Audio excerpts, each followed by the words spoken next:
Boa noite a todos. Que bom estarmos juntos mais uma vez. Na última sexta-feira eu tive um problema técnico com o meu celular e acabei não conseguindo fazer a live, com que me desculpo a todos vocês, mas a querida Arielle, ela justificou a minha ausência, falou um pouquinho com vocês. Mas hoje, graças a Deus, estou de volta, podendo fazer a live, e hoje nós vamos falar do Evangelho segundo o Espiritismo. Meu nome é Vânia, eu trabalho na Casa Espírita Maria de Nazaré, na cidade de Poá, São Paulo, e é uma honra estarmos aqui para divulgar o Espiritismo. Antes de iniciarmos, gostaria de dar um recado da importância de fazermos o Evangelho no lar. O Evangelho é uma prática muito salutar.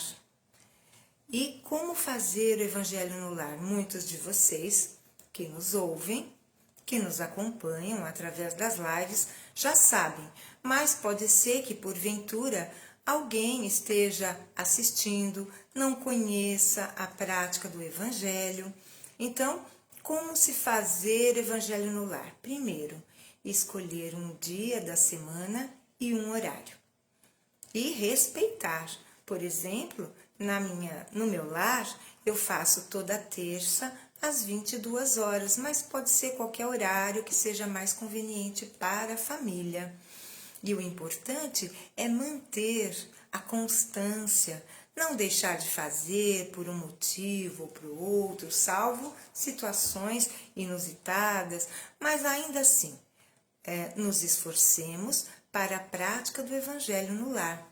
E o Evangelho dura cerca de 20 minutos a meia hora. Então, como se faz? Primeiro, nós fazemos uma prece de abertura, pode ser o Pai Nosso, pode ser uma prece do coração, depois a leitura de um texto do Evangelho segundo o Espiritismo, depois abre-se para os comentários pertinentes e, por fim, as vibrações e a prece de encerramento. Vibrações significam desejar todo o bem possível a todos, não é? Então, meus amigos, dado esse recado, vamos então unir os nossos corações através da prece. Assim, fechemos os nossos olhos físicos, materiais, para abrirmos os olhos da alma, os olhos do coração e nos sintonizarmos com a equipe espiritual da Casa Espírita Maria de Nazaré. Assim, mentalizemos Jesus, divino pastor de nossas almas, para fazer a prece que Ele mesmo nos ensinou quando aqui esteve entre nós. Pai nosso, que estais nos céus, santificado seja o vosso nome. Venha a nós o vosso reino, seja feita a vossa vontade, assim na terra como no céu. O pão nosso de cada dia nos dai hoje, perdoai as nossas ofensas, assim como nós perdoamos a quem nos tem ofendido. Não nos deixeis cair em tentação, mas livrai-nos de todo o mal. Que assim seja. Graças a Deus e graças a Jesus. O tema de hoje, para quem estiver com o Evangelho em mãos, ele é do capítulo 17. O capítulo 17 tem por tema, por eixo, sede perfeitos, palavras de Jesus para aqueles que o ouviam. E nós falaremos do homem de bem. A leitura é um pouco extensa, então eu vou resumindo, eu vou pegar algumas frases, não vou lê-las na íntegra, para que assim possamos ter tempo de comentar esse texto tão importante. O homem de bem é o item 3, o homem de bem. O verdadeiro homem de bem é aquele que pratica a lei de justiça, de amor e caridade na sua maior pureza. Se interroga a sua consciência sobre os próprios atos, pergunta se não violou essa lei, se não cometeu o mal, se fez todo o bem que podia. Tem fé em Deus, na sua bondade e na sua justiça. Tem fé no futuro, sabe que todas as vicissitudes da vida, todas as dores, todas as decepções são provas ou expiações e as aceita sem murmurar. O homem possuído pelo sentimento de caridade e de amor ao próximo faz o bem pelo bem, sem esperar recompensa. Encontra sua satisfação nos benefícios que distribui, nos serviços que presta, nas venturas que promove, nas lágrimas que faz secar, nas consolações que leva aos aflitos. É bom, humano e benevolente para com todos. Respeita nos outros todas as convicções sinceras e não lança o anátema, ou seja, não amaldiçoa ninguém que pense diferente dele. Em todas as circunstâncias, a caridade é seu guia. Não tem ódio nem rancor, nem desejos de vingança. A exemplo de Jesus, perdoa e esquece as ofensas. É indulgente para as fraquezas alheias, porque sabe que ele mesmo tem necessidade de indulgência. Não se compraz em procurar os defeitos dos outros, nem a pô-los em evidência. Estuda as próprias imperfeições e trabalha sem cessar em combatê-las. Não tenta fazer valer nem o seu espírito, nem os seus talentos às expensas dos outros. Pelo contrário, aproveita todas as ocasiões para fazer ressaltar as vantagens dos outros. Não se envaidece em nada com a sua sorte. Usa, mas não abusa dos bens que lhes são concedidos. Se nas relações sociais alguns homens se encontram na sua dependência, trata-os com bondade e benevolência, porque são seus iguais perante Deus. O subordinado, por sua vez, compreende os deveres da sua posição e tem o escrúpulo de procurar cumpri-los conscienciosamente. O homem de bem, enfim, respeita nos seus semelhantes todos os direitos que lhes são assegurados pelas leis da natureza, como desejaria que os seus fossem respeitados. Esta não é a relação completa das qualidades que distinguem o homem de bem, mas quem quer que se esforce para possuí-las estará no caminho que conduz às demais. Então, como eu disse a vocês, eu pensei, eu não fui lendo na íntegra, mas a gente pode comentar, porque esse texto ele é riquíssimo. E eu começaria do título, O Homem de Bem. Quando Kardec fala o homem, é claro, ele se refere ao ser humano de bem. Então, o ser humano é um homem, a mulher, o adolescente, a adolescente, o jovem, a jovem, o idoso, a idosa, a criança, qualquer espírito em qualquer fase de crescimento, em qualquer idade que esteja no corpo. Então, Kardec começa por dizer que o homem de bem é aquele que pratica a lei de justiça, de amor e caridade na sua maior pureza. E eu pergunto, nós temos condição de praticar a lei de amor, justiça e caridade em toda a sua pureza? Ainda não.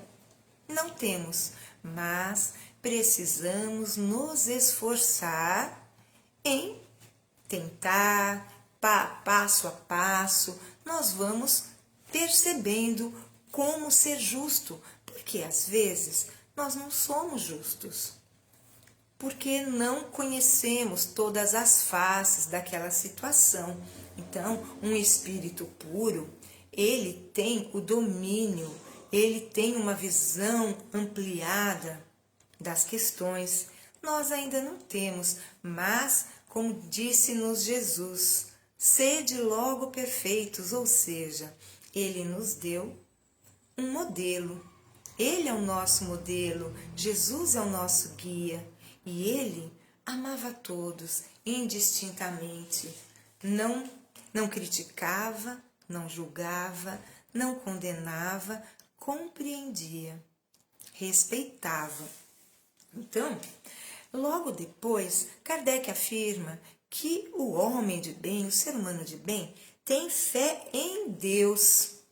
Então a gente se pergunta, Mas será que não pode haver rasgos de generosidade para uma pessoa que não acredita em Deus? Claro que pode. Às vezes a pessoa é extremamente materialista, mas tem um bom coração.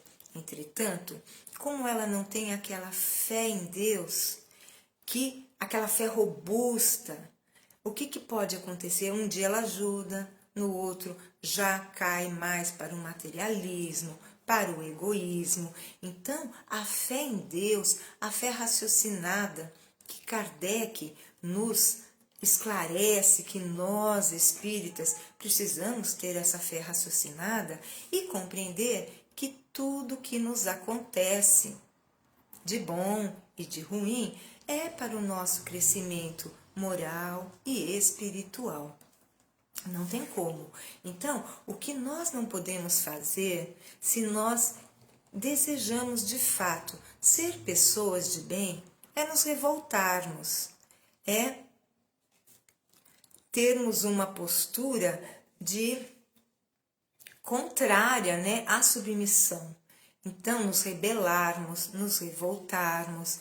Então, a submissão aos princípios, ao que Deus nos coloca, é uma das características da pessoa de bem. Aqui diz também que a pessoa de bem tem fé no futuro. Ora, nós sabemos que esta vida na qual estamos inseridas, ela é passageira, é transitória. E ninguém ficará aqui para sempre. O corpo, ele tem um prazo de validade na Terra, porém, o espírito é eterno e imortal. Então, quando temos fé no futuro, sabemos que a felicidade suprema, a felicidade sem mescla, não a encontraremos na Terra. Daí a importância de termos a fé no futuro, de saber que estaremos mais para frente, no futuro, em lugares melhores, desde que nos esforcemos para praticar todo o bem possível ao outro e a nós próprios. Depois, fala também que a pessoa de bem sabe que todas as vicissitudes, quer dizer, as dificuldades, os problemas, os desafios, todas as dores, todas as decepções são provas ou expiações. Então, nós sabemos, nós espíritas, que estamos num mundo de expiações e de provas. Portanto, cada um de nós, sem exceção, está aqui para ser provado ou para expiar um passado delituoso. A diferença é que a prova, normalmente, ela é um teste. Ela nos fará, se formos bem-sucedidos, passar de nível. As expiações são situações em que sofremos e não temos, pelo menos durante esse período da nossa vida, não temos condição de sair dessa situação. Vamos imaginar alguém que tenha nascido com uma grave deficiência física, mental. Ora, não tem como, no aspecto material, sair dessa situação, o que nos demonstra que é uma expiação. Ou para o próprio espírito, nem sempre, às vezes o espírito, ele renunciou à sua felicidade e vai ensinar aos pais. Só um momentinho. Então, não sabemos assim absolutamente como as coisas se dão, mas a expiação é algo do que não podemos nos furtar. Então, no caso desse exemplo que eu dei, os pais, se têm o conhecimento espiritual, vão entender que isso vai ser muito benéfico para todos os envolvidos, não somente para o espírito que veio num corpo cheio de problemas físicos, materiais, desorganizado, né, neurologicamente, mas também para os pais, para compreenderem a justiça de Deus, porque ninguém de nós, absolutamente, ninguém sofre por nada. Tudo é desencadeado com perfeita justiça nos planos do Pai Celestial. Depois, diz assim: o homem possuído pelo sentimento de caridade e de amor ao próximo faz o bem pelo bem, sem esperar recompensa. Então, nesse sentido, é aquele que a doutrina espírita tanto nos fala, de fazer o bem sem ostentação. Se eu faço bem querendo que todo mundo saiba, receber o aplauso do mundo, eu sei, e a doutrina espírita nos fala, que eu já terei tido a minha recompensa. Nada de esperar qualquer coisa no plano espiritual. Por quê? Aquele que faz o bem por ostentação já recebeu a sua recompensa e nada terá futuramente. Por isso que a pessoa de bem, a criatura de bem, tem que fazer o bem sem esperar recompensa, sem esperar rasgos de gratidão, sem colocar no Facebook, nas redes sociais, olha, eu fiz isso, eu fiz aquilo, ó como eu sou bom. Então, isso nós sabemos que uma pessoa do bem não fará isso, não fará o bem com ostentação. E depois, aqui, é bom, humano e benevolente para com todos. Então, a pessoa de bem, ela não guarda mágoas, rancor, ela não tem eleitos, ela não tem, eu gosto desse, não gosto desse. A verdadeira pessoa do bem, ela gosta de todos, ela trata a todos com respeito, com gentileza. Para ela, não faz diferença a cor da pele, a condição social, porque a pessoa de bem sabe que somos todos irmãos. E se hoje estamos em condições sociais diversas, muito diferentes, isso pode se inverter na vida futura. Então, nós precisamos de fato tratar a todos bem, porque quando desencarnarmos por nossa parte, precisaremos de ajuda no plano espiritual. E se tratarmos os outros com má vontade, com egoísmo, com orgulho, nós seremos igualmente tratados quando chegarmos à erraticidade, que é aquele período em que desencarnamos e leva essa erraticidade até o momento que reencarnarmos neste planeta ou em outro qualquer. Aqui diz também que a pessoa de bem respeita nos outros todas as convicções sinceras e não lança o anátema aos que não pensam como ele. Então, me veio à mente que são várias as religiões. Imagine se a gente faz de uma conversa um campo de batalha. Nós espíritas não podemos nos considerar os donos da verdade. Por que não somos, efetivamente? Porque a verdade suprema e absoluta não faz parte de um mundo de expiações e provas. Nós teremos que galgar muitos e muitos degraus a fim, de fato, chegarmos a essa situação de perfeição relativa. Em todas as circunstâncias, a caridade é seu guia. Então, aqui Kardec nos coloca que quando não soubermos como agir, que a caridade seja o nosso guia, ou seja, que nós interroguemos a nossa própria consciência. Se acontecesse isso comigo, como eu gostaria de ser tratado? Esta é a pergunta. Eu gostaria de ser tratado com rispidez? Com insensibilidade? Com certeza não.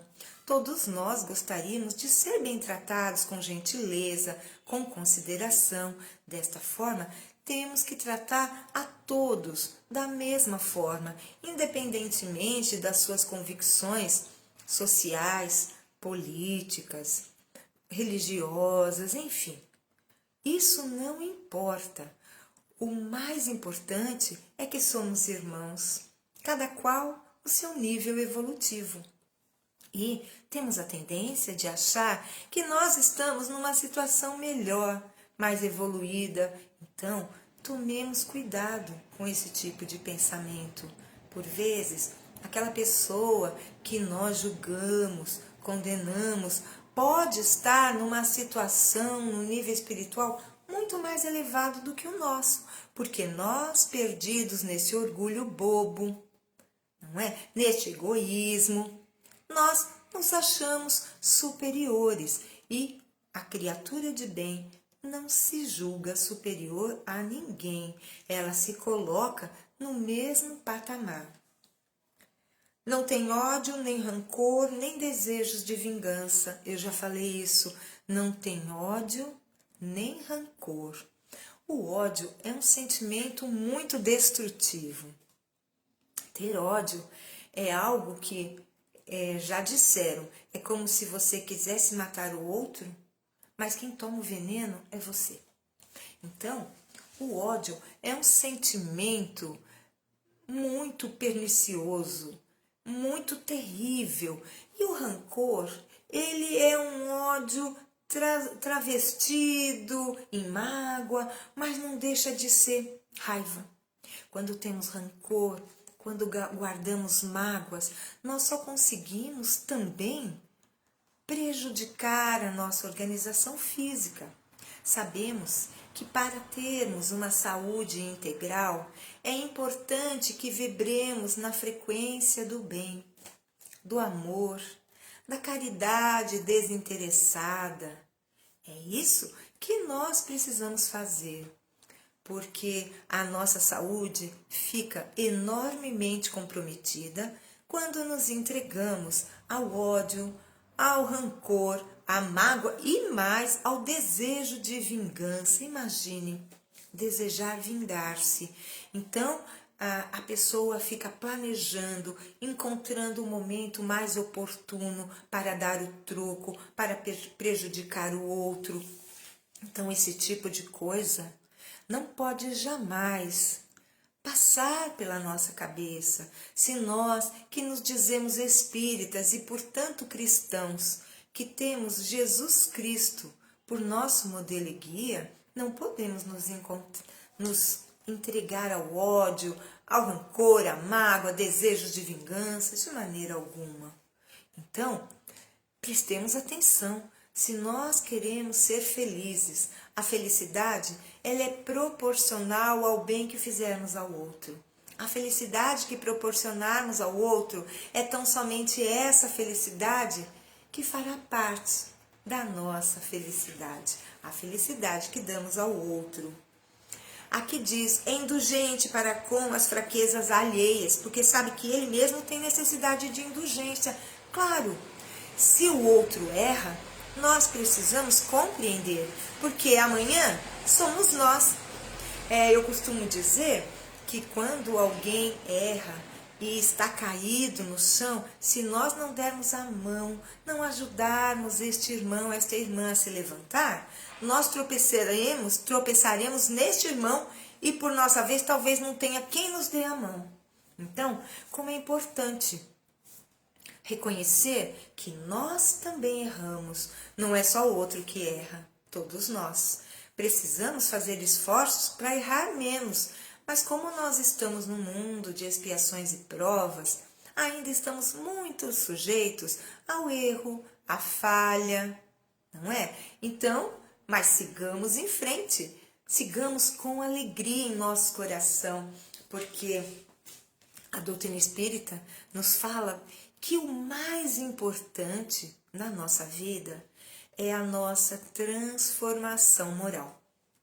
Então, essa transformação moral que atende pelo nome de reforma íntima, ela é imprescindível para que possamos galgar os degraus que eu já citei e que poderão nos levar a um mundo de regeneração, se assim nos esforçarmos, se assim merecermos. Aqui diz também, não se compraz em procurar os defeitos dos outros. Óbvio, não? Já pensou? A gente fica ali na maledicência, buscando a mínima falha do outro para contar para todo mundo?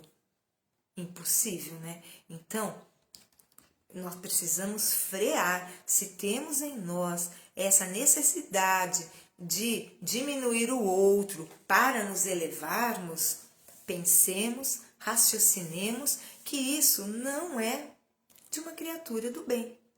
Nós precisamos nos esforçar sempre. Não tenta fazer valer nem seu espírito, nem seus talentos às expensas dos outros. Ou seja, temos uma equipe trabalhando, mas não, eu sou o máximo, eu que fiz, e esqueço de dar crédito para aqueles que colaboraram comigo neste intento, neste objetivo, nesta obra, nesta tarefa. Então, nós precisamos ter a humildade de reconhecer que cada um faz a sua parte. Nós não estamos sozinhos, não somos independentes, precisamos e dependemos uns dos outros. Usa, mas não abusa dos bens que lhe são concedidos, ou seja, cada um de nós está na Terra, é um espírito imortal passando por uma experiência material. Como é que nós vamos usar os bens materiais que nos foram concedidos? Porque esses bens nós encontramos ao chegarmos, ou nós vamos nos esforçando, trabalhando, a fim de conseguir aquilo que precisamos para levar uma vida minimamente confortável na Terra. Uma casa, um emprego, não é? Um carro, enfim. Então, mas como é que nós usamos esses bens? Unicamente para nós mesmos? Num profundo egoísmo, sem se aperceber da necessidade do outro?